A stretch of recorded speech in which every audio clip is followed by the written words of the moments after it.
llevaron a unos hospitales y no pudieron, pues se llevaron a un lugar, no lo pudieron atender ahí, lo iban a mandar a otro, pero para no cansarse de hacer la larga, lo llevamos a otro.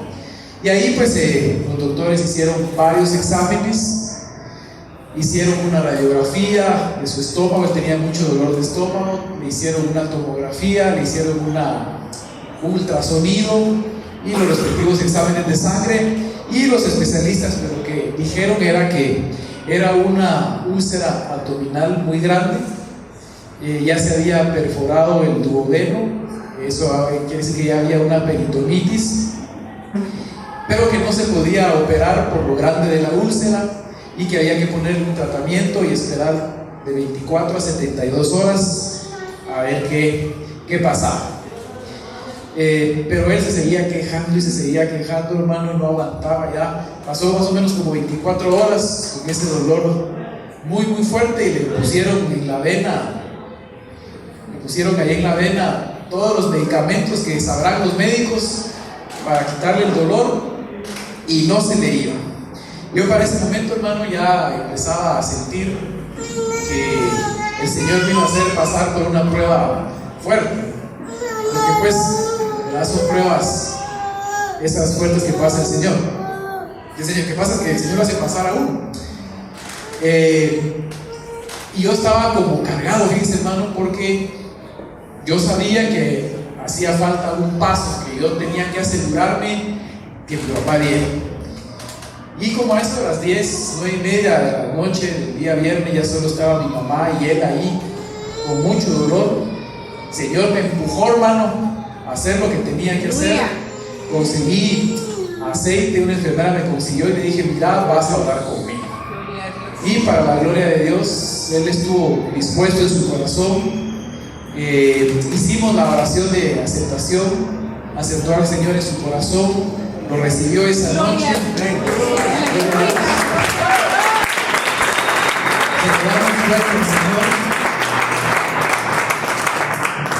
Me dio la oportunidad de ungirlo con aceite también. De una vez ahí conseguí aceite y lo ungí creyendo lo que dice la palabra, que iba a ser sanado también y perdonado sus pecados, y ya me fui en paz.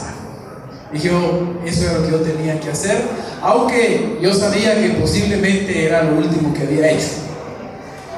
Al día siguiente, en la mañana, 8:30 de la mañana, llamó a mi mamá y me dijo: mira, vino el especialista, vino el doctor, dijo que lo que le están haciendo no funciona, que hay que operarlo ahorita o se muere.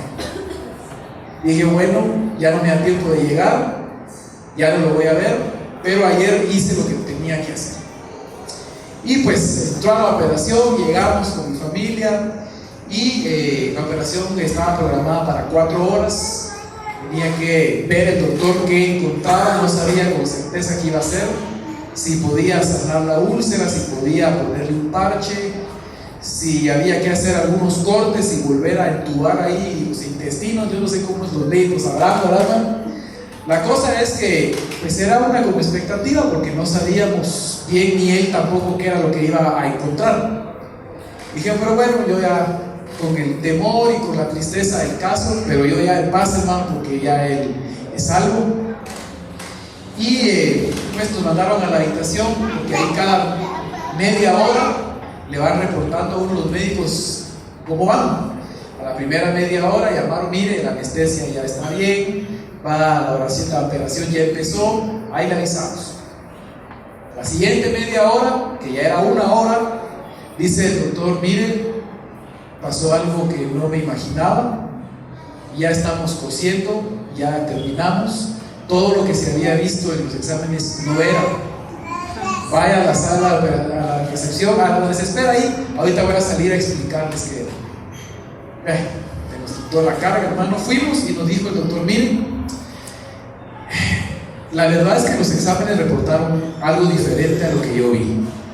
Es el mejor de todos los casos que pudo haber habido.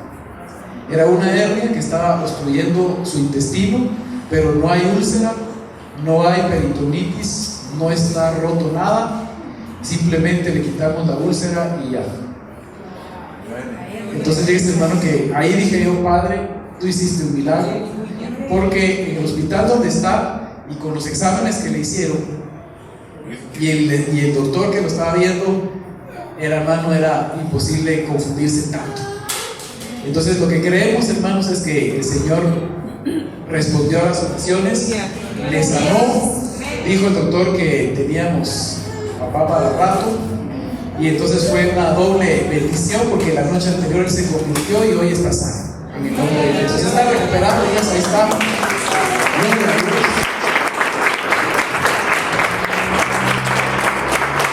Yo se lo quería trasladar a usted por varias razones. Número uno, porque tenemos que testificar de las maravillas que el Señor hace y le damos a Él toda la gloria, toda la honra. Número dos, agradecerle a los que han estado pendientes, los que estuvieron orando. Hasta anoche, ayer en la tarde, noche, me enteré que ya había un predicador preparado. Gloria a Dios, por si yo no iba a venir. Gloria a Dios, aquí estamos, hermano. Pero también se lo quería contar, hermano, porque el Señor nos va a llevar a hacer lo que tenemos que hacer. Yo era una cosa que yo tenía pendiente de hacer, que no quería confrontar y que yo decía algún día habrá el espacio y la oportunidad, pero no pensé que fuera a ser así de apurarte, ¿verdad? Entonces ya me quedo con paz y lo motivo a usted, hermano, para que no descuide a su familia, pero me refiero más a no descuidarla a nivel espiritual. Tenemos que asegurar, hermanos, que nuestras familias van a alcanzar salvación. Yo el viernes en la tarde tenía esa carga, hermano, decía, Padre Santo, y si tú te lo llevas, y yo tanto que hablo en la iglesia y no pude, pero me dio la oportunidad y sí pude, hermano, gloria a Dios, y Él ahí está, y qué bendición, hermano. ¿Sabe por qué? Porque lo que viene por la cabeza baja por las barbas y seguirá por las vestiduras hasta el borde del manto. Eso quiere decir que prepárese usted, porque también va a tener sus oportunidades de evangelizar, hermano. En la misión el apóstol está enseñando de la evangelización, hermano, y la evangelización no es más que, bueno, no es nada. La evangelización significa llevar a las personas a la salvación. Y no podemos dejar pendientes en nuestra casa. Yo tenía esa tarea más que pendiente, creo que la saqué como en tercera convocatoria, hermano, pero ya la sacamos. Y entonces le traslado a usted también ese sentir de orar por los suyos, evangelizar a los suyos y tratar de que los nuestros sigan pues al Señor y que puedan alcanzar su salvación. Amén. Bueno, después de los dos anuncios, hermano, no se lo olvide, el 3 de junio, ahí sí estamos. Mire, hermano, el Señor fue tan glorioso, hermano, que yo me enojé cuando me enteré que tenía que cambiar la actividad. Dije, Padre Santo, pues tampoco, pues, ¿verdad? Y ayer me decían los hermanos, ya viste por qué el Señor cambió la actividad. Hermano, hasta el sábado libre tuve, me refiero pues a que no tenía compromiso de nada, porque el Señor ya había visto en su agenda, no, este sábado tenés que estar con tu papá.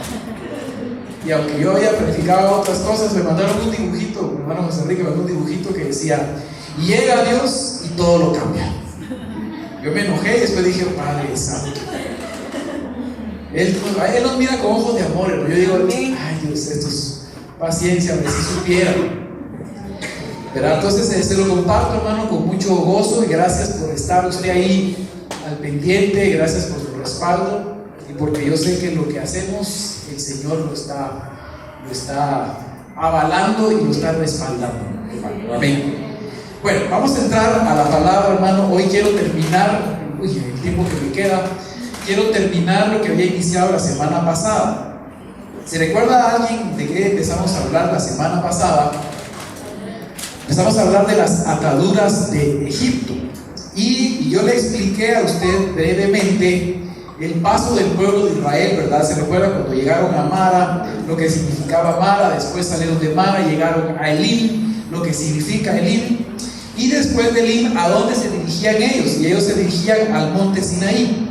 Y Sinaí lo que significaba era un encuentro con el Señor, porque el pueblo de Israel se fue a encontrar con el Señor cara a cara ahí al Sinaí, a través de Moisés, ¿verdad? Que fue el que subió el monte, pero el pueblo estaba ahí, sin la palabra que un humo rodeaba el monte y relámpagos, truenos se movían en ese lugar porque la presencia de Dios. Explicamos el domingo pasado que esa era una figura de arrebatamiento, especialmente cuando el Señor le dice a Moisés, que dice, entonces Moisés sacó al pueblo del campamento para ir al encuentro con Dios.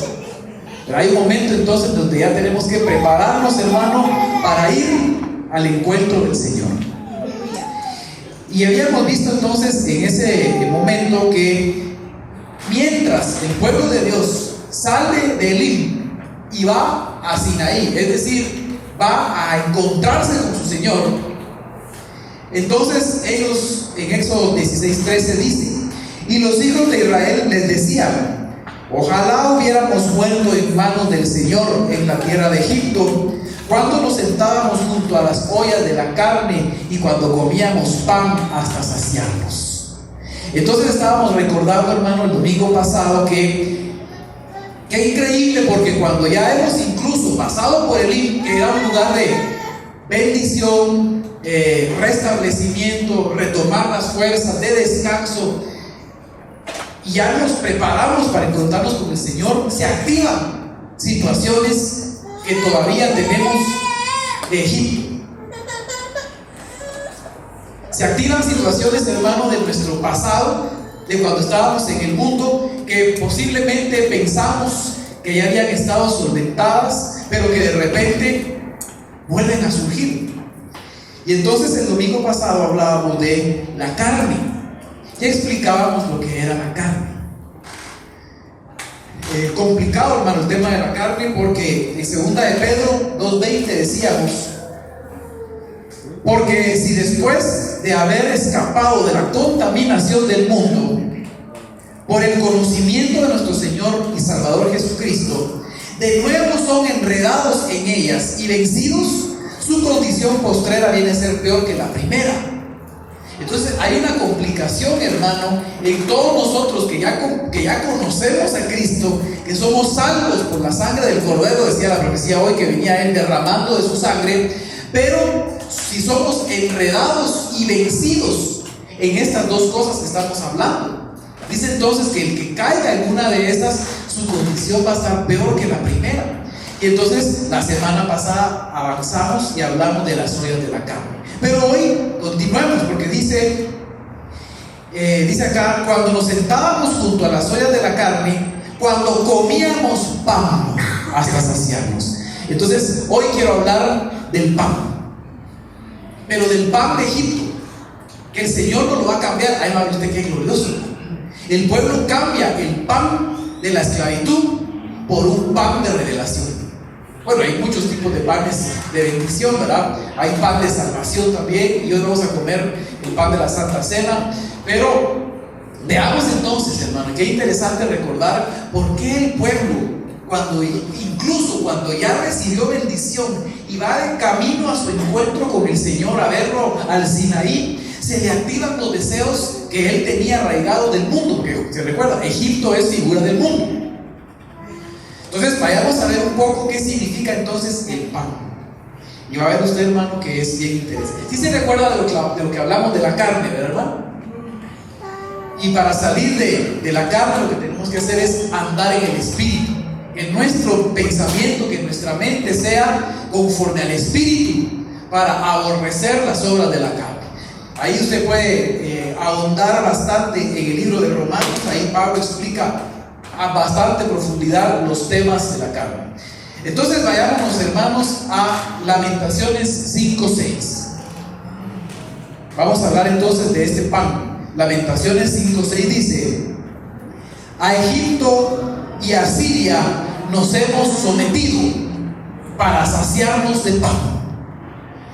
Entonces este verso se lo puse, ¿sabe para qué? Para que podamos nosotros comprender que este pan del que estamos hablando, que comíamos en Egipto, es un pan de esclavitud. Esto lo estuvo explicando ya el apóstol también hace un tiempo.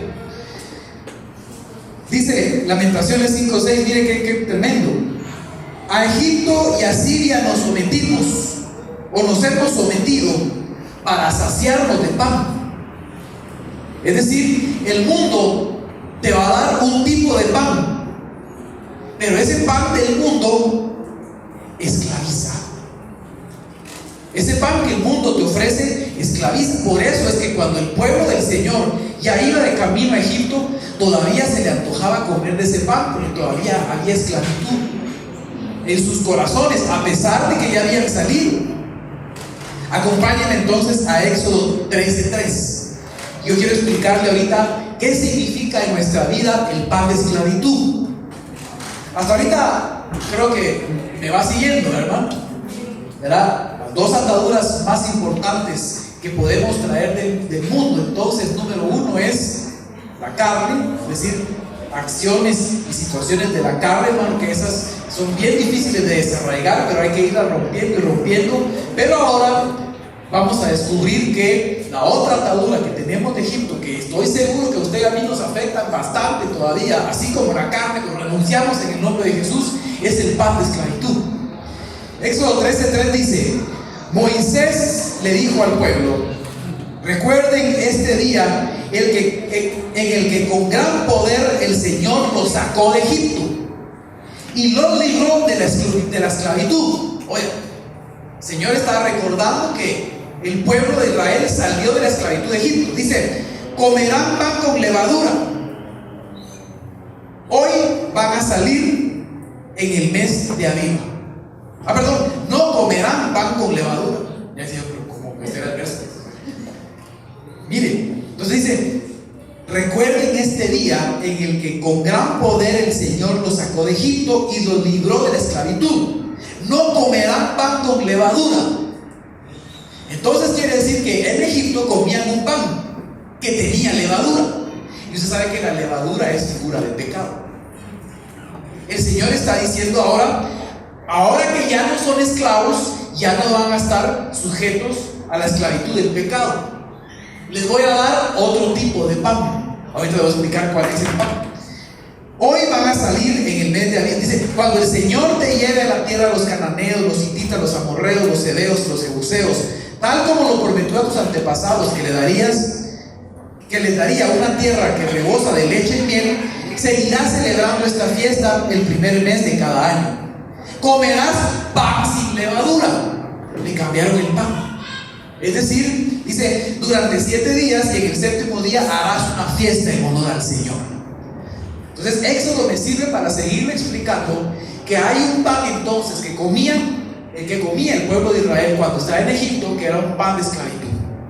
Y el Señor les dice aquí: y ahora ya no van a comer pan ese que comían, que era un pan de pecado, de esclavitud, sino que ahora van a comer pan sin levadura. Es decir, les cambió el pan porque él ya venía trayendo libertad al pueblo de Israel. A nivel espiritual, eso es lo que sucede con la Santa Cena. Vamos a ir adquiriendo una libertad conforme nosotros vamos avanzando en el camino del Señor, y tenemos que ir rompiendo con estas dos grandes ataduras que todavía pueden persistir en el cristiano a pesar de que ya es cristiano: la carne y el pan de esclavitud. Entremos entonces a qué es el plan de esclavitud. El pan. Acompáñenme a Hebreos 2:15, Biblia Latinoamericana del 95. La Biblia Latinoamericana del 95, en el libro de Hebreos, capítulo 2, verso 15, dice: de este modo liberó a los hombres que, por miedo a la muerte, permanecían esclavos en todos los aspectos de su vida. ¿Miren? Hay gente que permanece esclava en todos los aspectos de su vida. Y estábamos hablando que hay un pan que esclaviza. Pero ya descubrió usted cuál es la palabra clave ahí en ese verso. De este modo liberó a los hombres que por miedo. Entonces, el pan de esclavitud lo que trae es miedo. Esa es la atadura número 2 que traemos de Egipto: el miedo. Entonces son dos grandes ataduras: la carne y el miedo. Yo quiero que usted me levante la mano, hermano, si usted no tiene miedo a nada. Hermano, yo tuve miedo hace unos días, hace unas horas. Dije: Padre Santo. Y entra entre un miedo y tristeza. Pero hermano, dígame si usted no tiene miedo a cómo se va a sostener económicamente. Cuando se dice: pero si yo soy tu padre. ¿Cómo es que dicen las hermanas que saben bien? esos versos. Pero ¿por qué te preocupas de qué vas a comer o de qué has de vestir? Si el Señor le manda la comida, lo voy a parafrasear, hermano, si el Señor le manda su alimento a las aves del campo y las flores se visten mejor que lo que se vestía Salomón. Y nosotros que somos hijos, hermano, pero ¿qué vamos a hacer? Y peor que dicen que la economía, peor que dicen que los ladrones y que el mundo y que está cambiaco, hermano. Sí, hermano, ¿sabe quién es el que tiene más miedo? El que está más atado. Porque si estamos descubriendo que son dos ataduras, por eso es que el pueblo de Israel decía: no, hombre, comamos carne mejor y comamos pan. Yo prefiero tener mi carnita y mi miedo que estar en este desierto que no sabemos ni para dónde vamos, decían ellos. Y iban al encuentro del Señor y ya habían pasado por Elim. Ya el Señor les había hecho un milagro en Mara y los había bendecido en Elim. Y todavía, pero mejor no será que el mundo era más seguro, muchacha. Entonces, mire, hermano, el pan de esclavitud es miedo. Vamos a ver algunas. Ahí sabe cuál es el problema del miedo: que el miedo nos inhabilita. Hermano, usted nunca se ha así asustado, pero de verdad que se queda tieso. Usted normalmente reacciona de una manera, es molestón y todo el mundo lo tiene usted por bien chispa, pero cuando de repente se le entra a usted un temor, se queda usted pero medio fichado. Acompáñenme entonces a Primera de Juan 4:18. Primera de Juan 4:18 es un verso que usted ya conoce, pero que es necesario que platiquemos hoy. Y dice: en el amor no hay temor, sino que el perfecto amor echa fuera el temor. Porque el temor, mi hermano, involucra castigo, y el que teme no es hecho perfecto en el amor. Con razón es una atadura del mundo. Fíjese, hermano, que aquel que mantenga en su vida una atadura de temor, dice la palabra, que no está siendo hecho perfecto. Y estamos nosotros llamados a perfección. Entonces tenemos que salir de los miedos, hermano. Es que, hermano, usted no ha visto las noticias, no las mire, hermano. Usted no ha oído lo que dice, pues no lo oiga. Porque muchas veces, hermano, mire, el enemigo, ¿qué cree usted que usa para asustarlo a usted? Lo primero que él usa, la palabra también, porque es un imitador. Dice la Biblia, la palabra del Señor dice que la fe viene por el oír. Y el enemigo mete el miedo por el oír. Entonces, por eso es que hay una batalla espiritual donde se desenvainan, se desenfundan espadas, hermano. Y usted sabe que se guerrea a través de pura palabra. Ay, hermano, yo pensé que iba a ser así a pura palabra. El enemigo viene y te lanza una palabra de temor. Pero viene usted y saca su palabra y dice: pero es más fuerte el que está en mí que el que está afuera, así que te derroto en el nombre de Jesús. Y el enemigo va a inventarse algo, porque el enemigo también conoce palabra. ¿Se recuerda usted la batalla que hubo en el desierto entre Jesús y Satanás? A pura palabra, hermano. Que el Señor, así como el Canelo ayer le dio una. Dicen que el Canelo no la vi, pero así el Señor Jesús, a 3 caídas, sin límite de tiempo, derrotó al enemigo en el desierto, hermano. Entonces, hermano, una de las principales formas como el temor va a llegar a tu vida es a través de lo que entra por tus oídos. Mire, hermano, a veces ni nos está pasando a nosotros y ya tenemos temor. Y esa es una atadura del mundo. Ya le estoy, por eso me tardé un montón en explicarle y le leí los versos de por qué se llama pan de esclavitud. Entonces, hermano, ahí se me meto esto. Y veamos entonces el verso que acabamos de leer. El perfecto amor echa fuera el temor. Entonces, hermano, ¿quién es el perfecto amor? El Señor Jesús, el perfecto amor. Él es el que va a echar fuera todo temor que tú tengas. Yo quiero que hoy, que es una tarde ya de Santa Cena, tú empieces a pensar: Padre, aquí entre tú y yo solo. No le vamos a decir ni al vecino ni al pastor, solo entre tú y el Señor. Dile al Señor: ¿cuál es tu peor miedo, hermano? ¿Cuál es el miedo que tú crees que te puede paralizar? ¿Cuál es el miedo que tú crees que puede hacerte imperfecto? Porque tampoco es que de repente usted va caminando y le pasa una rata: uy, me asustó. Pero no es que me ate ni que me inhabilite, no es que me asustó, pero la machuco en nombre de Jesús. Pero estoy hablando de los miedos en tu vida que no te dejan avanzar. Los miedos en tu vida que dices, ay, mejor no, Padre, manda ángeles a que me confirmen. O incluso, ¿cuál es el miedo que de alguna manera podría apartarnos del Señor? Los miedos apartan del Señor. Fíjense que el Señor le dijo al joven rico: vende todo lo que tienes, dalo a los pobres y sígueme. Y el rico dijo, se entristeció porque tenía muchas riquezas. Pero yo me pongo a pensar, ¿será que se entristeció por las riquezas? ¿Usted no cree que de repente también dijo, ay, ¿de qué vamos a comer? ¿Y de qué iremos a vivir? Yo que estoy acostumbrado a mis cosas. Ahí hubo otro que el Señor le dijo, sígueme. Mire, ese tenía llamado. Creo que el joven rico ni siquiera tenía llamado, porque el joven rico se acercó a Jesús y le platicó, le voy a dar a Jesús a ver si me mira que tengo currículum para que me llame. Pero al final como que no lo llama.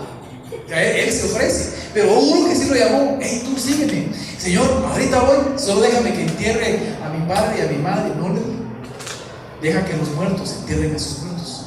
¿Qué miedo mira usted ahí?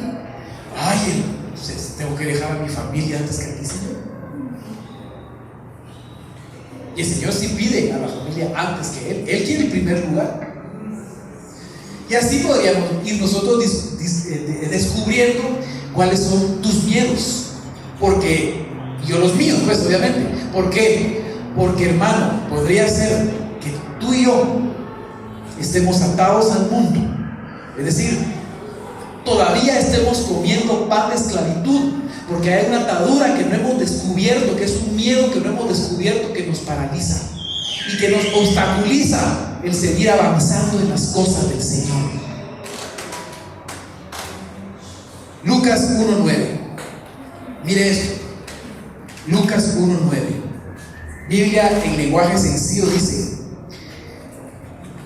por eso, hermano, el Señor viene quitando miedos.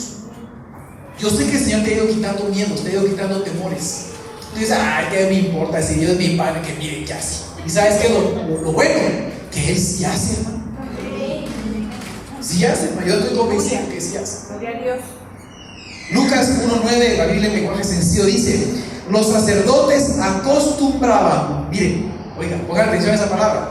Los sacerdotes acostumbraban nombrar a uno del grupo para que entrara al templo de Dios y quemara incienso en el altar. Esta vez le tocó a Zacarías entrar a quemar el incienso, mientras el pueblo se quedaba afuera orando. Está hablando de los sacerdotes que entran al lugar santísimo, ¿verdad? Así como usted y como yo, que tenemos acceso al lugar santísimo. De pronto, dice, un ángel de Dios se le apareció a Zacarías al lado derecho del altar. Cuando Zacarías vio al ángel, tuvo mucho miedo y no supo qué hacer. Miren, el miedo paraliza. Ahora miremos algunas características de lo que estaba sucediendo ahí. Primero, era un sacerdote que entraba regularmente al altar. Dice acá, nombraban a uno del grupo. Zacarías era uno del grupo de los que entraba al lugar santísimo a ofrecer el sacrificio. Y entonces mire qué es lo que pasa. Dice que cuando vio al ángel, tuvo mucho miedo. Entonces, hermano, pues, imagínese que yo le diga a usted, hermano, tengo mucho miedo, hay un ángel ahí por el piano. Que a veces usted, ay, el pastor dice que es miedoso. Gloria a Dios, aleluya. Ahora quiero que regresemos a la palabrita que le dije que guardara ahí. ¿Qué es lo que ocasionó el miedo en Zacarías? A ver, le dije mal. Digamos, ¿cómo le digo? ¿Por qué considera usted o por qué cree usted que a pesar de que Zacarías y otros del grupo estaban acostumbrados a entrar al altar, por qué Zacarías se asustó cuando bajó el ángel? Regresemos a la palabrita que le dije que guardara. Dice, los sacerdotes acostumbraban. La costumbre. Cuando usted hace las cosas por costumbre, lo que va a generar en su vida es que cuando el Señor manifieste cosas gloriosas, a usted le va a dar miedo. ¿Qué quiero decirle? Que a pesar de que era sacerdote que entraba al templo, no estaba acostumbrado a la vida sobrenatural. No estaba acostumbrado a ver las cosas sobrenaturales, a que haya escasez en su vida. Si la ofrenda y el diezmo es para honrarlo a Él, no, pero mejor si voy a diezmar, no va a ser que, y peor que se están oyendo cosas raras en mi trabajo, que voy a diezmar y tú reprende el devorador por mí. ¿Pero lo está haciendo por miedo? ¿No lo está haciendo por lo que significa? ¿Qué significa el diezmo? Señor, yo reconozco que tú eres Señor de mi vida, y como tú tienes un señorío sobre mi vida, yo cumplo con mis diezmos, reconociéndote que a ti los tributo, a ti los entrego, reconociéndote Señor en mi vida. Ese es el significado de diezmar, darle la gloria y la honra a Él, reconociendo que Él tiene un señorío sobre mi vida. ¿O no paga usted impuestos? ¿Por qué paga impuestos usted al azar? Último día paga impuestos, y ahora hay amnistía. Dijeron, ¿verdad? Hay unos días que no, aleluya, Padre, pongo al día, porque hay una autoridad sobre usted que se llama Superintendencia de Administración Tributaria, que si no paga usted sus impuestos, a usted le cae. Ahora, a nivel espiritual,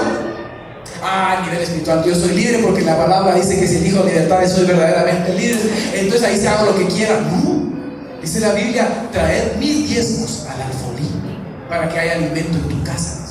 En mi casa, perdón. Es decir, la palabra revelada llega a aquellos lugares donde la gente diezma. Una vez me dijo una persona, hágale al pastor que hay en mi iglesia, mi palabra. Pastor, predica. Yo siento que no nos alimentan. Dije yo, pobre pastor. Mi hermana, ¿y su iglesia diezma? Ay, hermano, no, casi nada. Por eso es que la palabra revelada, ¿para quién es? ¿Para mí o para usted? Es para usted. Entonces mire, no estamos hablando de diezmo, simplemente me quedé atorado ahí por el tema de reconocer el señorío, porque me quedé pensando en que a veces damos por temor. Y entonces, ¿qué pasa con tu ofrenda cuando das con temor? Que no va a dar abundante fruto. Porque la palabra dice que los que ofrendan con alegría, el dador alegre, no dice el que ofrenda con temor a quedarse sin proveeduría. Y así ofrendamos muchos, o hemos ofrendado en algunas épocas de nuestra vida, y lo estamos haciendo mal, porque no es ese el principio. Entonces mire hasta dónde puede llegar una atadura, ¿no? Mire hasta dónde puede llegar un temor. Entonces Zacarías y el grupo de sacerdotes tenían costumbres, y la costumbre hizo que cuando el Señor manifestara algo glorioso, hasta miedo le dio. Entonces ten cuidado, la costumbre puede desatar miedo en tu vida.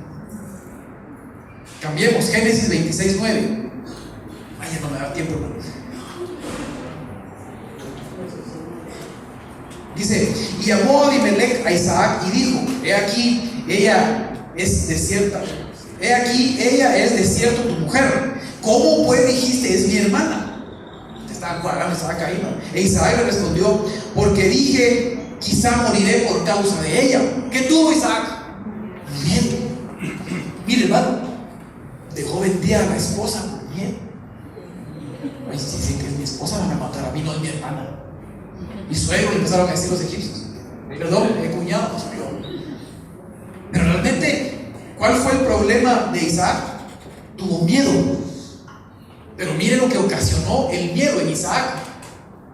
No, lo que Isaac iba a hacer en el pueblo. Dice, entonces Abimelech dijo, ¿por qué nos has hecho esto? Por poco hubiera dormido alguno del pueblo con tu mujer y hubieras traído sobre nosotros el pecado. Entonces mire, ya vimos que el miedo paraliza, pero el miedo puede traer pecado, y no a tu casa solamente, no a tu vida solamente, a la congregación. Abimelech le dijo, ¿por qué nos hiciste esto? Por poco uno del pueblo se mete con tu hermana, y era su esposa. ¿Qué hubiera pasado? Hubieras traído el pecado sobre nosotros. ¿Por qué? Por miedo. Entonces mire, hermano, la costumbre genera miedo. El miedo paraliza.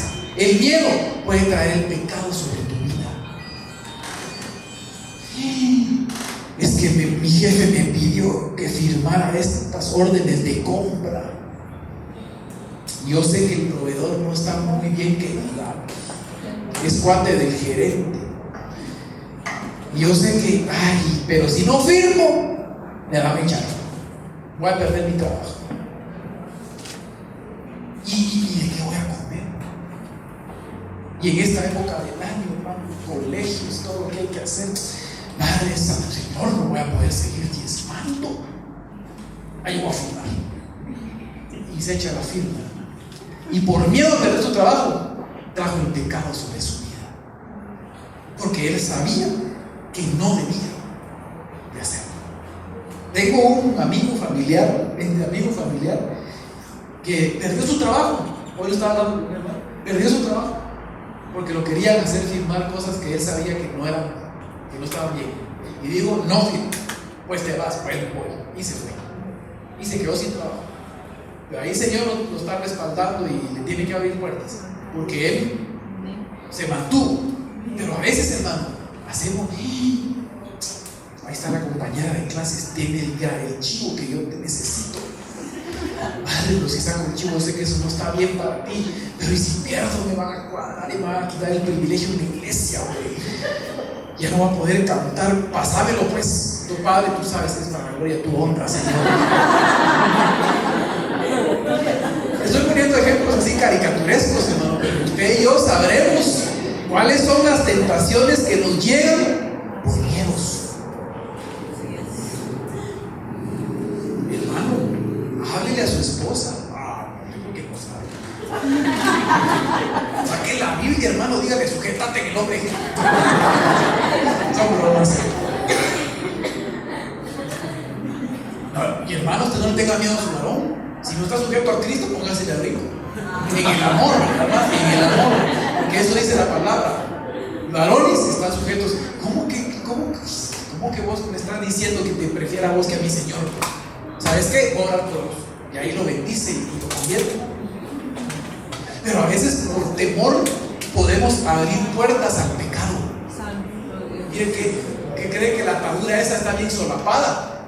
¿Se imagina usted que el pan de los egipcios, el pan de los israelitas que comían los israelitas en Egipto era miedo? Es que es cierto, ellos tenían miedo de salir de Egipto por temor a cómo iban a sobrevivir. Esos eran los reclamos. Cuando reclaman en Mara por agua, ¿y qué habremos de beber? Y cuando ellos reclaman cuando van de Elim a Sinaí, ¿y qué habremos de comer? El miedo era cómo se iba a sostener el pueblo. Entonces, una de las maneras para generar esclavitud de parte de los egipcios era metámosles miedo. Que ellos sepan que dependen de nosotros. Hay cosas en el mundo que nos han atado de tal manera que tú y yo creemos que dependemos de eso. Cuando el Señor dice, pero si dependes de mí. Ay, sí, Señor, pero ¿y será padre? Atadura. Hay que romperlo. Sigamos. ¿Qué es eso? Santo. Sigamos, mire este. Entonces Saúl dijo a Samuel, 1 Samuel 15:24. 1 Samuel 15:24 dice: entonces Saúl dijo, mi hermano, si hubiera tenido miedo, que lo tuve, se lo anticipo. Y le he dicho, ay no, padre, otro día oro por él. De repente se va. ¿Sabe por qué? ¿Ya sé quién está hablando, ¿no? Porque yo oré por él y después lo ungí con aceite. Le dije, Padre, vengo ungiendo su cabeza, vengo ungiendo su vida para que traiga sanidad y el perdón de sus pecados. La unción a través de aceite para sanidad. Y esto pudo haber salvado su vida. Pudo, no, hermano. Eso, creemos que eso es lo que salvó su vida. Y dijo el Señor, te ungieron con aceite, te hago el milagro y te perdono tus pecados. Y si yo por miedo no lo hubiera hecho. ¿Y miedo a qué? Pero nos entra miedo, hermano. Piensa usted ahorita que el más enojado su familia. Mira, dígale, vengo a orar por vos para que te conviertas a Cristo. Es que como da. O toda su familia es cristiana, ¿no? Si ya, gloria a Dios, dele gloria a Dios. Pero si no, ¿verdad que entran como miedito al rechazo o no sé a qué? Pero esa es la atadura del mundo que te dice: no lo hagas, no te va a ir bien, te van a insultar, te van. Mejor en otra oportunidad. No. Imagínense que si por temor me hubiera paralizado, que de repente estaría predicando el hermano invitado. Lo que puede ocasionar el miedo si te paraliza. Hermano, de repente tú eres un gran músico y por temor estás ahí paralizado.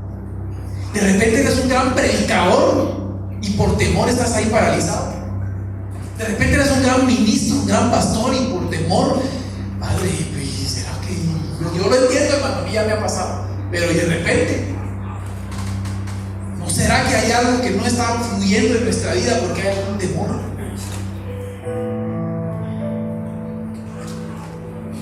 Mira lo que dice 1 Samuel 15:24. Entonces Saúl dijo a Samuel: he pecado, en verdad he quebrantado el mandamiento del Señor y tus palabras, porque temí al pueblo y escuché su voz.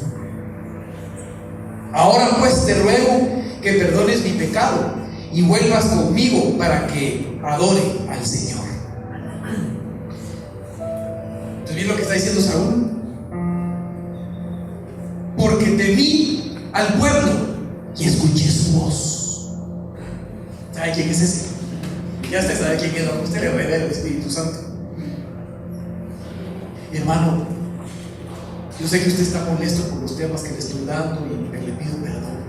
A partir del próximo domingo, cuando usted no se vaya a otra iglesia, vamos a empezar a hablar de lo hermoso de la palabra y de las bendiciones que usted tiene. Aunque peque, hermano, no se preocupe. Ay, Dios es bueno. No, este pastor falló porque tuvo miedo al pueblo. Y entonces, ¿qué dice? Pequé. Entonces, si yo no le predico a usted lo que el Señor me dice que le diga, yo peco. Ahora, ya si usted se enoja conmigo, ya no es mi problema, será suyo. Pero yo sé que usted no se enoja. Yo sé que me dice: hermano, así nos gusta a nosotros. Confronte nuestra vida para que alcancemos perfección. Porque eso es, hermano. Eso es lo que dice Saúl.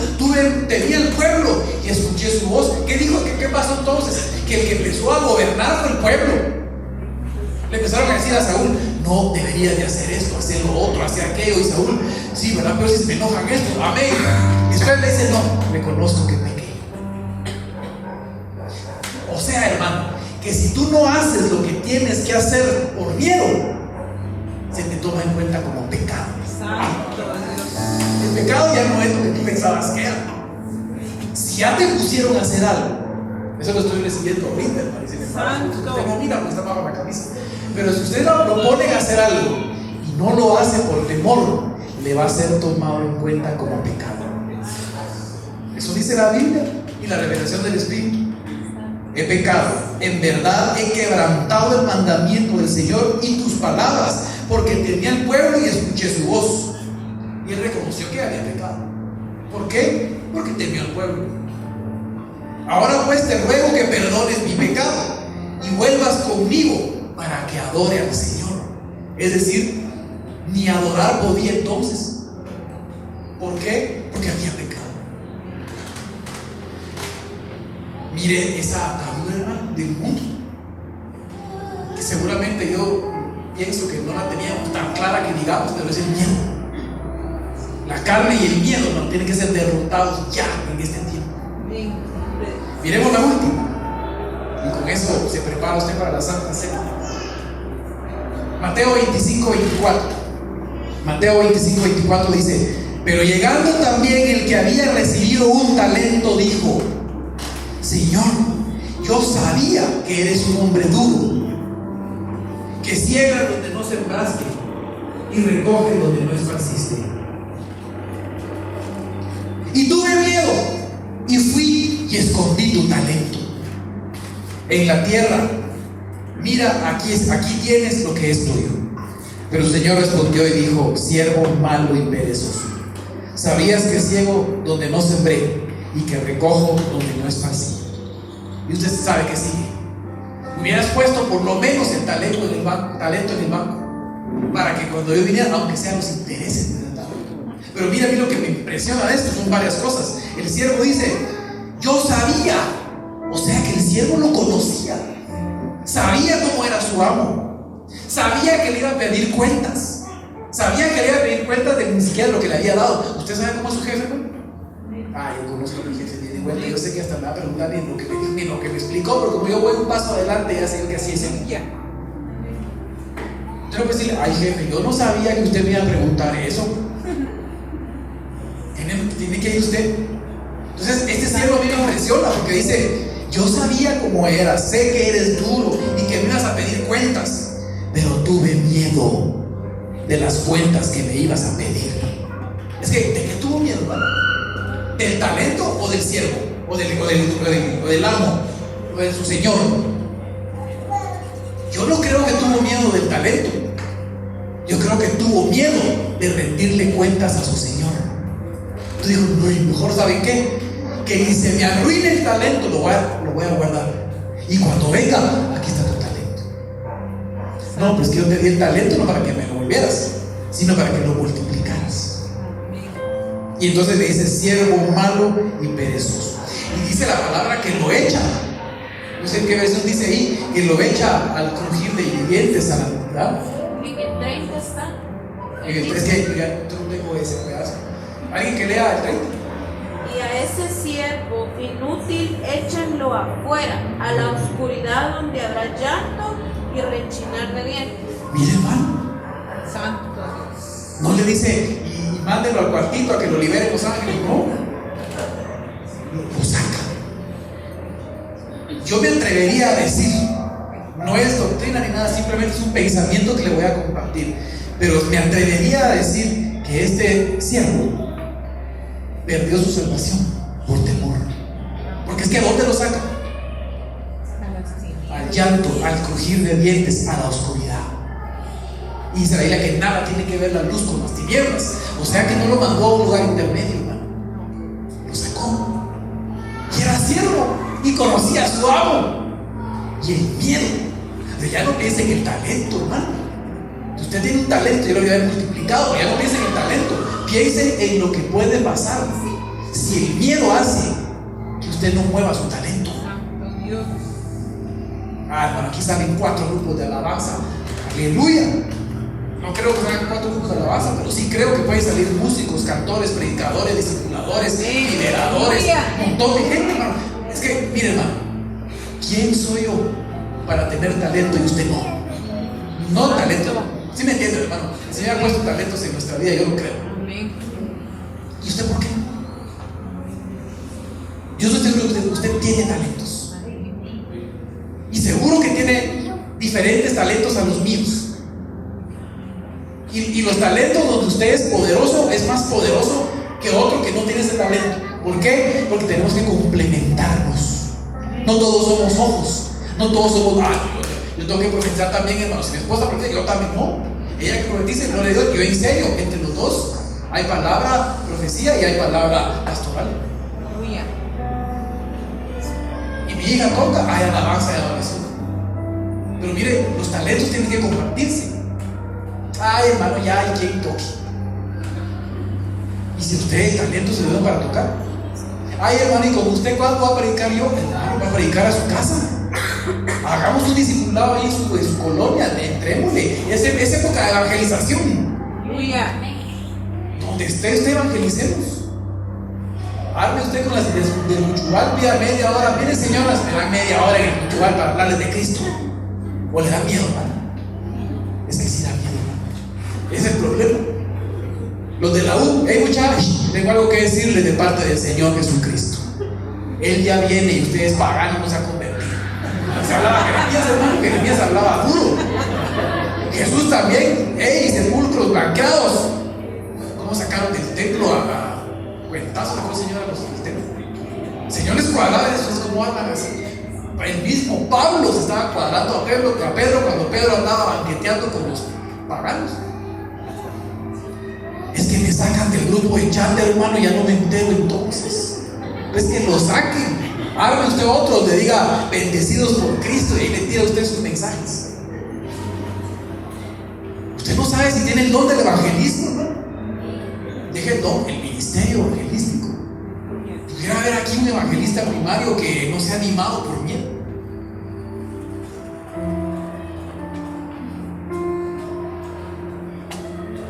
Tienes talentos. Te recomiendo que leas Mateo 25 al 30. Perdón, 25 del 24 al 30. Tuve miedo y fui y escondí tu talento. Hermano, de casualidad tienes algún talento escondido. Es tiempo de que lo saques. Dijo la palabra profeta, la profecía dijo hoy: porque anuncié que venían tiempos. Ya es el tiempo. El Señor nos anunció que venían puertas, que venían tiempos, que venían. Vengo poniendo mi sangre en tu corazón, dijo, para que a través de ahí alcances a los tuyos. Dijo algo así, ¿verdad? Eso es evangelismo. Entonces yo quiero presentarte hoy en el nombre de Jesús para que lo rompamos ahora mismo. La otra atadura del mundo, el miedo. Y tú sabes que, hermano, qué gloriosa la revelación. Pues tú sabes que el sistema mundo, una de las formas más efectivas para gobernar es a través del miedo. ¿Qué es lo que hace el mundo? Mete temor. La palabra al final de los tiempos dice que va a haber gente que se va a dejar sellar su frente por temor a no tener que comer. Dice, incluso hasta los escogidos van a correr el riesgo de dejarse sellar su frente por temor, por miedo. Aquí es bonito predicar en Guatemala todavía. ¿Será que iremos a predicar igual si se complica el asunto? No, hermano, mejor sabe que oremos, intercedamos por los pastores. No, hermano, y si nos toca predicar, usted también. Hermano, me da cobertura para cerrar mi discipulado. Viera que hay unos vecinos que están llegando a oír qué pasa ahí. No, hermano, abra la puerta, conviértanos. Es bien fácil hablar, hermano, pero yo le digo cosas que ya me he pasado. Viera, arrancar un ministerio es cambiarlo. Primeramente, para no hacer nada que Dios no haya dicho. Pero una vez Él confirma lo dicho, hermano, tiene que darle usted. Ya le dije, el miedo paraliza. Puede ser que haya mucha gente atada hoy al mundo todavía por temor. Al qué dirán, al qué va a pasar, cómo voy a vivir, quién me va a sostener, qué van a decir. Yo cuando me convertí, me llamaron mis familiares y me hablaron duro. Yo dije, bueno, ya me convertí al Señor, gloria a Dios. Y después se fueron convirtiendo mis familiares. Ayer me enteré, una de las personas que me llamó fue mi abuelita. Me llamó por teléfono y me dijo: no sabes que al haber hecho lo que hiciste, le diste una bofetada a tu padre. Hablando de mi papá. Sí, abuelita, ya lo sé. Ayer me enteré que antes de morir mi abuelita se convirtió. Y mi papá se convirtió. Entonces, hermano, gloria a Dios, le hablan feo a uno, pero el Señor lo está. La profecía que levantaron escrita, aquí está. Dice algo así como que los que han querido verte derrotado, los que han querido verte humillados, me la leí.